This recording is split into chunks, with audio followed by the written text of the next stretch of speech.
How did the pandemic change your drag? It changed, the pandemic changed my drag because pass. Rolling 5, 6, 7, 8.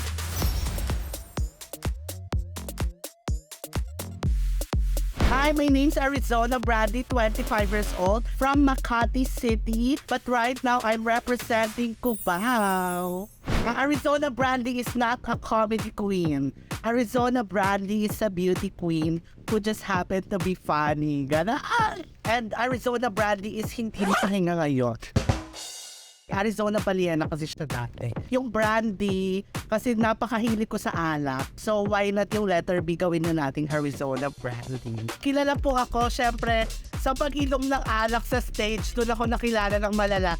Sa lahat ng performance ko, lagi kong ini-incorporate, English yan. I always incorporate drinking of the, the liquor, and then I always shot puno without chaser. So that's what I'm known for. What sets me apart from other drag queens, mabango yung hininga ko, huna-huna. Mabango yung mga wig ko, tsaka malinis yung Hindi, feeling ko kasi matindi yung charisma ko. Kasi diba, sabi nga nila, pwede ka magsuot ng mga mamahaling mga gamit, mga mamahaling damit. Pero kung wala ka namang personality, hindi ka mapapansin, ganon. Kaya ngayon, nagsuot ako ng mamahaling damit. Bakit ako sumali ng Drag Race Philippines? Gusto ko i-represent yung bar ko, which is the Rapture Royalties, because I believe we are undiscovered and I believe my queens are also talented. Not just Obar and Nectar and I. Thank you! Pag Miss Universe yung sagot. Ganun! Ang dapat nyo i-expect kay Arizona Brandy sa Drag Race Philippines Season 2, pag mamaoy niya, #MaoyQueen. Tapos syempre ang ating drag style, kasi comedy queen tayo, pero may halo tayong glamour. So para siyang #glamour.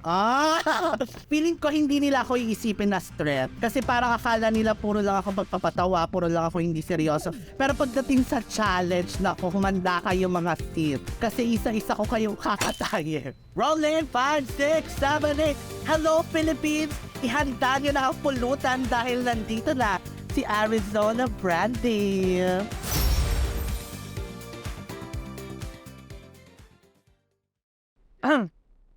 So, hindi po ano yun hindi COVID yun pang release lang ng kaba.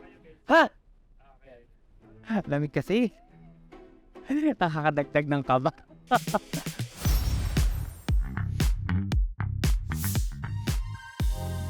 Hi, I'm Astrid Mercury, 29 years old from Mandaluyong City, Philippines. I've been doing drag for 7 years already, and the Astrid come from the very contrabida-ish name from teleseries, and then yung Mercury naman, it's a very dangerous, what do you call this?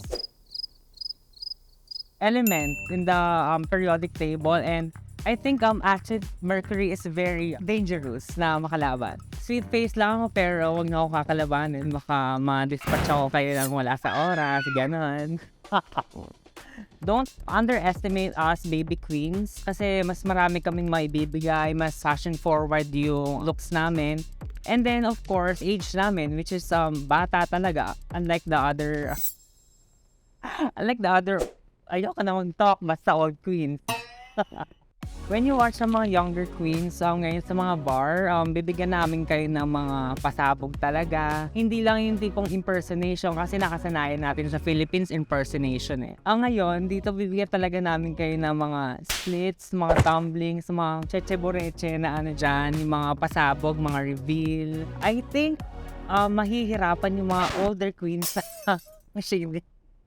Mga older queens sasabayan yan. Ang shady ko doon. I-expect nyo sa show ni Astrid Mercury, syempre, I will give you stunts, performance level talaga. Ang masasabi ko sa mga kalaban ko this season 2, don't be deceived by the glitz and glam. I'm dangerous. I'm Astrid Mercury. That's it. Period.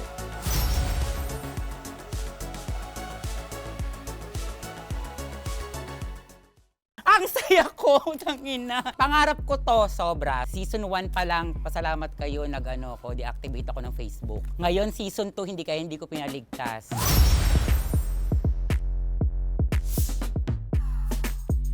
Hello everyone, I'm Bernie, I'm 35 years old, and I'm from Mandaluyong City. Wala akong drag name actually, Bernie talaga yung ginagamit ko. Hindi ako gumagamit ng drag name. Ewan kung bakit wala akong drag name, siguro hindi ko nakasanayan nung panahon namin.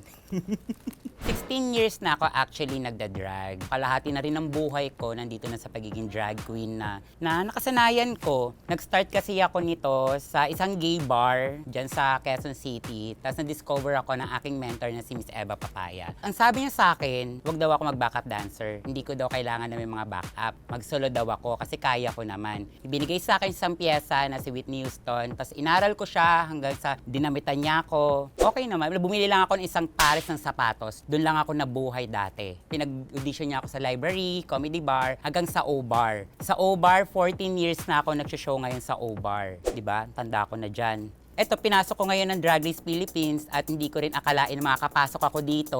Ang sabi ko naman talaga nung una, makapasok o hindi, okay lang. Masaya ako. At least, wala akong pagsisihan na, ba't hindi ako nag-audition, ba't di ako na ganun. Makikita nyo, si Bernie ay sexy, hottie, seductive. Actually, pok-pok ang tawag nila sa akin. Kasi ako, nag-show ako na walang damit. Utong lang madalas ang takip ko. Sa pepe ko, bato lang. Ganito lang, oh. Fresh lang. Diba? Minty fresh, charing. Ang mga moves ko, actually, sarili ko lang. Bernie lang may gantong galawan. Magaling ako sumayaw. Marunong sa hip-hop, marunong sa jazz, marunong sa ballet. Kahit matataas na sapatos na isasayaw ko. Lahat yan inaral ko.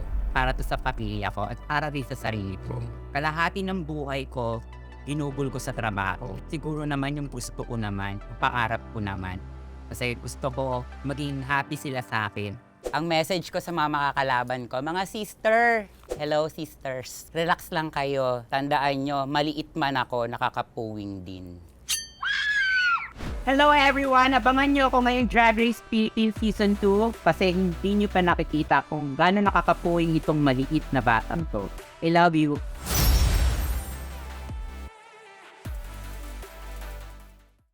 Yeah, may attitude negative to positive na siya.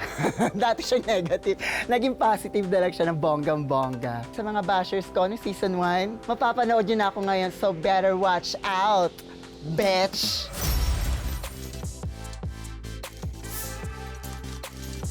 Hi everyone, my name is Captivating Katkat and I'm TBA years old. I grew up in Cubao, Quezon City, but my father is from Santa Maria, Ilocos Sur, and I'm currently living in Antipolo City, so that's 3. Captivating Katkat is more of sexy, sultry, and I'm a showstopper, so everyone can expect unexpected everything na mangyayari sa show na yun.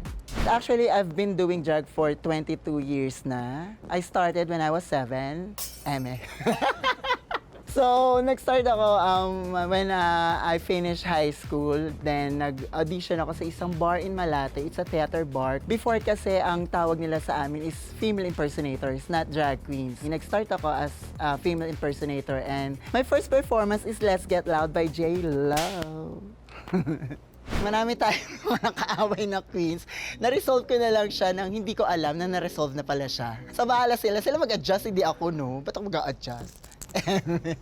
Nag-look forward talaga ako sa acting and then sa dancing challenge. And then sa... Actually, lahat talaga. Mag-extra tayo sa lahat ng challenge. Hindi pwedeng hindi tayo papakabog, no? Kaya tayo join dito, eh. Pag nagpunta kayo sa show ko, wala kayo masyadong expect. Kasi uuwi talaga kayo, may ngiti sa inyong mga labi dahil sobrang saya ninyo mapapanood na aking performance and I will do everything to showcase everything para ma-perform and ma-showcase lahat. Ano ba yung masasabi sa nails ko?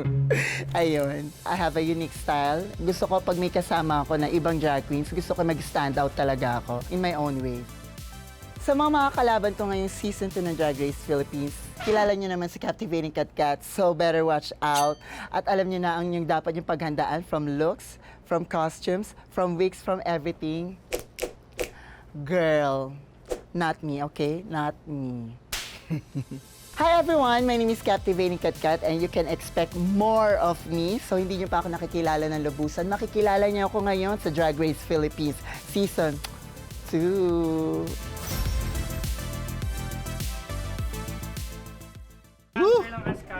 Sure. Test, test, testes, test, test, testis.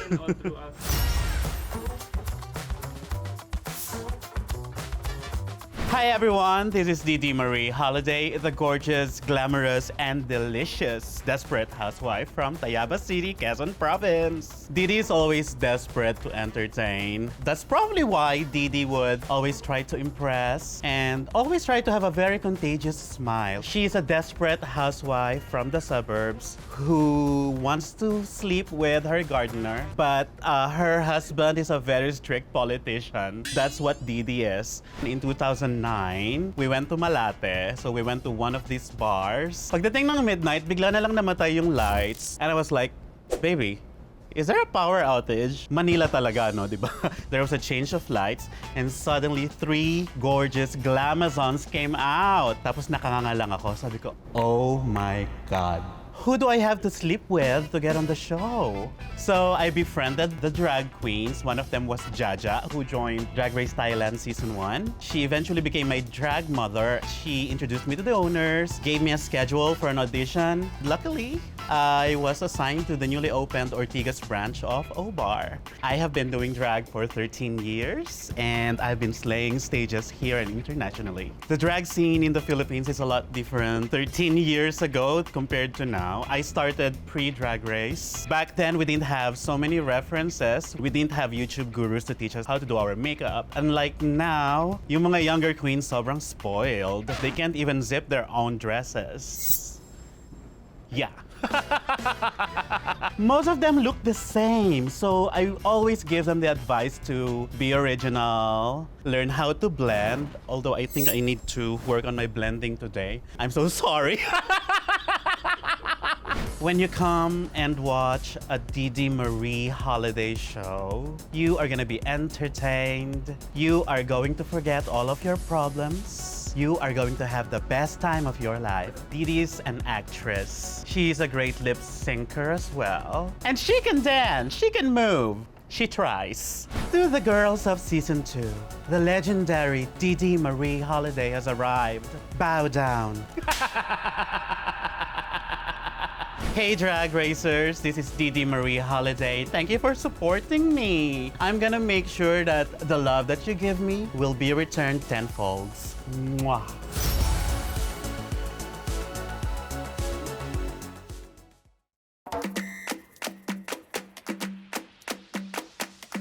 Sige na?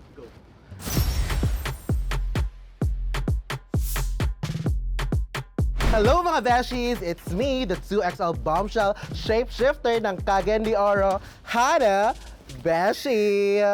Nag-start ako mag-drag 4 years ago. Nag-drag lang kami ng sisters ko sa tabi-tabi, sa kalsada, ganon. Party-party kami kineme, tapos kami lang naka-drag. And then, nung nag-pandemic na, naging luto na yung drag namin. And then, nakabuo kami ng isang platform for drag na pioneer namin, which was G-Spot. Kami yung first drag queens na nagpo-perform in a bar sa Cagayan de Oro City.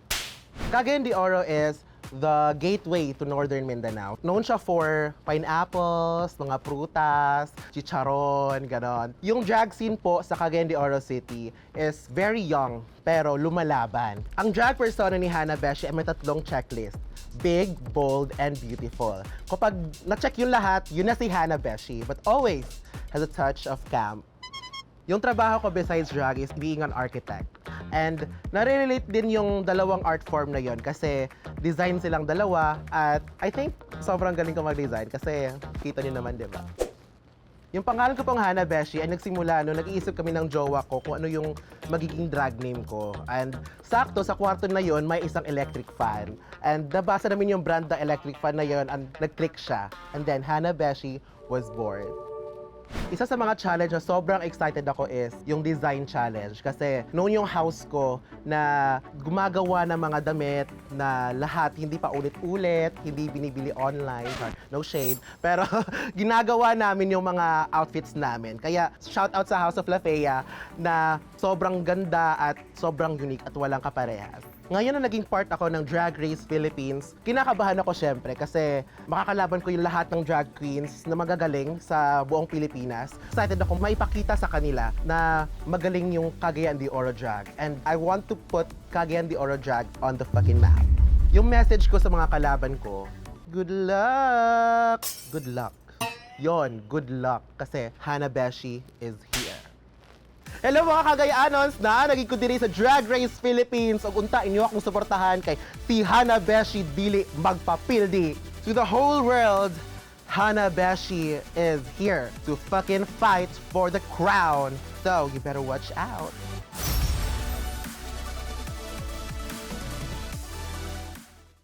Watch out, cause this bitch is about to dominate, y'all.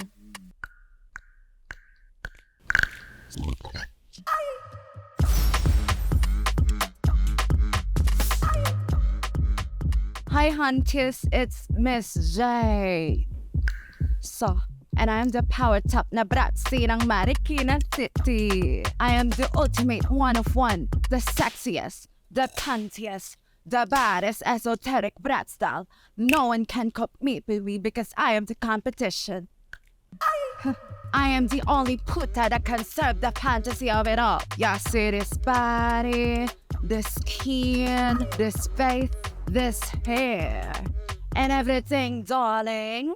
I've been doing doll shenanigans since 23 years now, and I was just doing drag looks in my room and get the chance to perform in some events. My first time was in my sister's 18th debut. As far as I know, there's really no drag scenes in my hometown in Marikina, but the drag scenes here in Manila is very, very inspiring aside from me. I have my supporters, which I call them Susos, plural, put that there. In short, for supporters, name is Jade So. Each of my little Suso has their name depending on their Susos. There is Litsu, Lambatsu, and Larusu. It's infinite, and I love them all. Drag is important and has been a huge part of my life, as I love music, beauty, fashion, and myself. It is a celebration of the things that I'm passionate about. Showcasing my talents through the art of drag is very much liberating and empowering. Watch out, cause this bitch is about to dominate, y'all. Hi, Susos, take care in your own world there. I'll get back with you guys. I'm just gonna fly here and there. Aim high, cause Transpinai is the next drag superstar out of this world. I am ready to represent the dolls. I'll show you the doll shenanigans, doll domination, and serve the dollification. Brilliant. Drag Race Philippines is the most. It's the most. Carry na yun. Baby, I was born this way. Charot.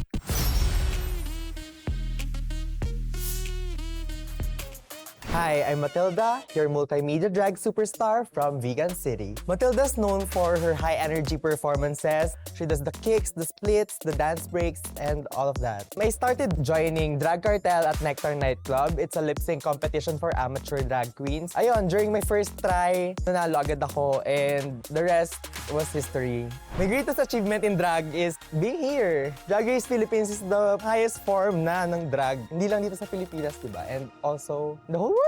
Oh my God, back home, hindi alam ng parents ko na nandito ako ngayon. Actually, I'm very nervous kung anong sasabihin nila kasi they haven't seen me in drag. But I've been featured in different articles na and billboards and hindi ko alam kung ano magiging reaction nila if malaman nilang ganon. My favorite Drag Race franchise would be siguro US kasi doon nagsimula ang lahat. Parang yun yung mostly napapanood ng people from around the world. And doon din ako nagsimulang ma-expose sa drag. I think I'd slay the design challenge kasi most of my life I've been doing arts and craft. Also sa work ko out of drag which is floristry and event design. So sanay ako mag-design and work under pressure. Being here at Drag Race is very overwhelming because who would have known that someone like me, a very shy and quiet kid, is already here. Sa mga makakalaban ko, manda kayo. Kasi andito na ako! Woo! Hi, hello, mabuhay! This is your Queen Matilda and abangan nyo dapat ang aking mga pasabog this season sa Drag Race Philippines.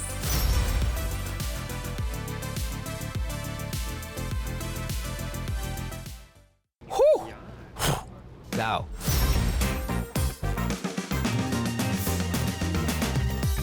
Hi, my name is Nicole Pardo. I'm 37 years old, Cebu's favorite MILF, all the way from the Queen City of the South. Again, Cebu City. Nicole Pardo is definitely a MILF. Mahilig siya sa mga glamorous, yung mga pakita yung mga cleavage kasi dapat makita talaga yung twins, si Tiffany tsaka si Chanel. Well, Cebu Drag is already booming thanks to Drag Race Philippines Season 1. But compared to Manila, hindi pa siya ganun ka-stable because wala pang mga bars that would cater to drag queens. But hopefully very soon. Back home in Cebu, the only person who's rooting for me is definitely my jowa. We've been together for almost 11 years. I know that he's praying that I will win Season 2 of Drag Race Philippines. What sets Nicole Pardo aside from the other queens is definitely the twins and of course the performance. Fast, slow, medium, go lang, push lang. Well, I'm known for dancing because yun talaga yung background ko. I started dancing way back in elementary. Meron nga akong tattoo over here in my chest. Dance is in my blood. Nakaka-pressure ang mag-represent ng Cebu because I know the Cebuanos are really hard to please but definitely para to sa mga Cebuanos. It's definitely a dream come true to be part of Drag Race Philippines Season 2. It's an honor. At the same time, it's also dagdag pressure because I know I'm representing Cebu. I know that the Cebuanos are really rooting for me. Sa lahat ng mga queens na makakalaban ko this season, watch out kayo. I know I'm still a newbie in the drag scene, but Nicole Pardo is here to slay the game. Hello world! Eto na po si Nicole Pardo. Start the engine because I'm here to play and slay the game.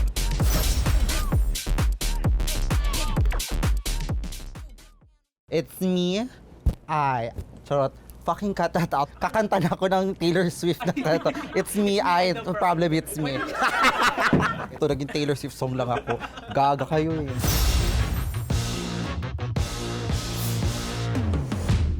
Hi, my name is Ovi Khan, 24 years old, the enigmatic provocateur from Cavite, Philippines.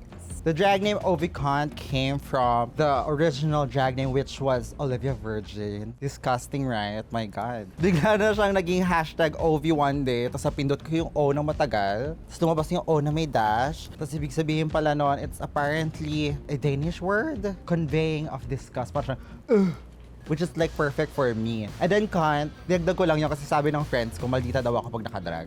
So, let's see about that.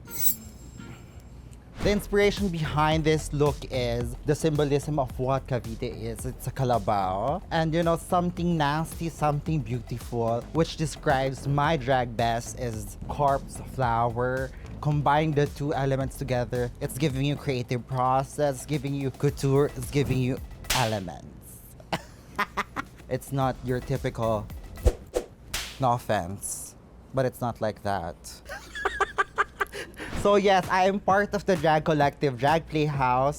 Ito sila ngayon, no? Si Eva, si Marina, tsaka si Princess. Ito ako. I mean, I've been a drag royalty ever since day one. There's no difference as it's gonna make. It's just that this time, I'll be richer, more famous. One challenge that I think I'll excel the most is the design challenge. I'm really excited for that. I love working with fabrics. I can sew, I can do so fucking giving you that. So are we gonna be talking about emotions? I don't know. I think you just have to fucking tune in, wait for that specific episode. The bitch don't plan, she doesn't produce shit. Sabi nga ni Mama Ru, the realness. From an Ovicon show, you're gonna expect that what the fuck is happening moment. I'll give it to you every fucking time. It's giving you performance art, a fashion show. It's giving you life. Get ready for the contest season, bitch. Cause it's over. For you hoes, Ovicon is here. Bitch. Ha! Ha! Ha!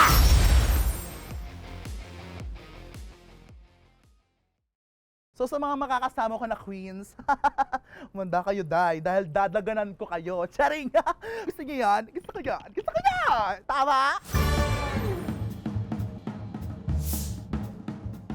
Hello everyone! My name is Tiny Deluxe from Pasig City. Diba? Tiny. Yeah. Tiny is bubbly, is very beautiful, gorgeous, but most of all, she is a diva. I am a singing drag queen, a live singing drag queen. So, yun yung ina-exude ni Tiny Deluxe. She's a diva. Obviously, I'm a big girl, but I do want to break stereotypes because, you know, big girls can be fashion queens too. Like, look at the material. It's giving, di ba? So, I started doing drag because of doing makeup. I met Venus Deluxe, and she's my drag mother dahil nga kasi Tiny Deluxe, yes. Sobrang laki ng part niya kung bakit andito ako ngayon, kung bakit andito si Tiny Deluxe. Sinabi niya sa akin before na, girl, drag queen ka, mag-drag ka na. And so, yeah, I did it, and ngayon addict na po. Eto na, wala nang talikuran. This is my life, and this is my destiny. Tama? Kung tatanungin ako kung sinong mas kabog sa aming dalawa ng drag mother ko, I'd say, ako ni, di ba? Andito na ako, season 2 no? Pero syempre, di ba, yung drag mother natin, hindi yan nagpapakabog sa akin. Pero kapag nandito siya, pupunta ka dito, syempre, di ba? So, nung napanood ko yung season 1, siguro kinabog ko yung pop-off ate. Kasi that's what I do. I sing, I write lyrics, I perform. So, this season, dapat yung abangan sa akin, of course. Papakita ko ang aking side na hindi pa nakikita ng maraming tao kapag nagpa-perform ako. And of course, you will see proportionizing a variety of looks. Fashion queen ang big girl na to. Perfect! So sa mga makakasama ko na queens, manda kayo dahil dadaganan ko kayo. Charing! Hindi ako magpapakabog sa inyo. Hindi niyo ako dapat i-underestimate. Actually, sige, i-underestimate niyo ako. Magbabayad back yan sa inyo. Hello Philippines! This is Tiny Deluxe from Drag Race Philippines Season 2! Oh my God! Abangan niyo ako dahil tayo ay magkakabugan at magbibiritan! Ngayong season, let's go! Gusto niyo yan? Gusto ko yan! Gusto ko yan!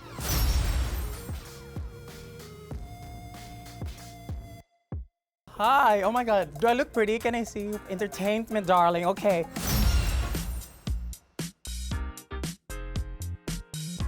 Hi, my name is Verushka Levels. I am 24 years old, 12 years ago. I'm from Hong Kong, but originally I'm from the Queen City of the South, Cebu. My drag is high fashion, high energy, very opulent. She's very sophisticated. She put fist in sophistication, darling.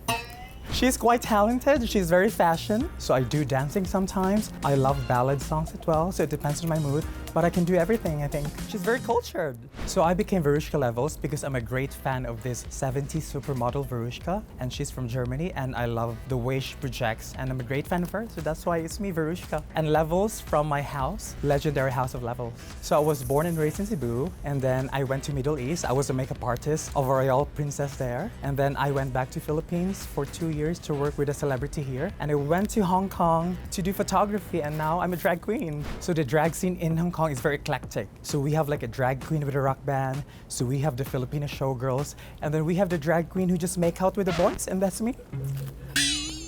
So the drag queens in Hong Kong are treated like celebrities, darling, because you know what? Look at us. We are like a walking Barbies in a gay club. Well, I was really hoping to be the villain, but I don't know. They look like a villain, but oh my God, they will see haute couture, they will see beauty, they will see costume, they will see a lot of feathers like this. Isn't it too much?